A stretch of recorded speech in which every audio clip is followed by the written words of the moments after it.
প্রত্যেক বছরের মতন এবছরও কিন্তু আমরা চলে গিয়েছিলাম কাপাসিয়া মন্দিরে পুজো দিতে।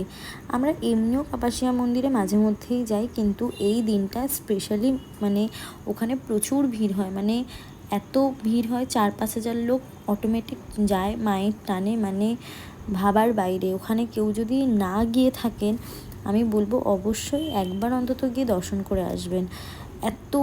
এত ভিড়, রাস্তার পুরো মাথা পর্যন্ত লাইন চলে গিয়েছিল। আমাদেরও লাইনেই দাঁড়াতে হয়েছে, প্রায় ঘন্টাখানেক আমরা লাইনে দাঁড়িয়েছিলাম। আর সবথেকে মেন হচ্ছে আমরা দুই বান্ধবী একই কালারের শাড়ি, একই কালারের ব্লাউজ পরেছি, সেটা নিয়েও আমরা ডিসকাস করছিলাম। তারপরে আমরা ধীরে ধীরে ভেতরে ঢুকছিলাম, কারণ কী করব, লাইনে দাঁড়িয়ে একটু ব্লগ করে নিচ্ছি, আর কিছুই না।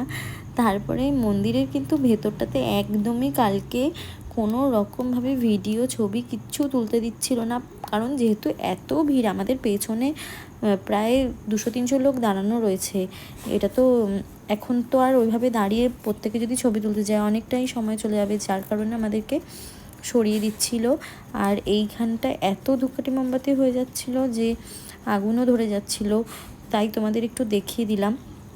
তারপর আমরা ভোগ খেয়ে বাড়ি আসি। বাড়িতে এসে এই যে আমাদের বাড়ির পাশে মহাকাল দেবের পুজো হচ্ছিলো। আমি কিন্তু এই ঠাকুরটাকে প্রথম এই রূপে দেখি, আমি এর আগে কোনোদিন দেখিনি। আর ওই বাড়ির থেকেই আমাদের পাড়ায় রথ বেরোয়, তো ওখানে জগন্নাথ বলরামকে রাখা ছিল।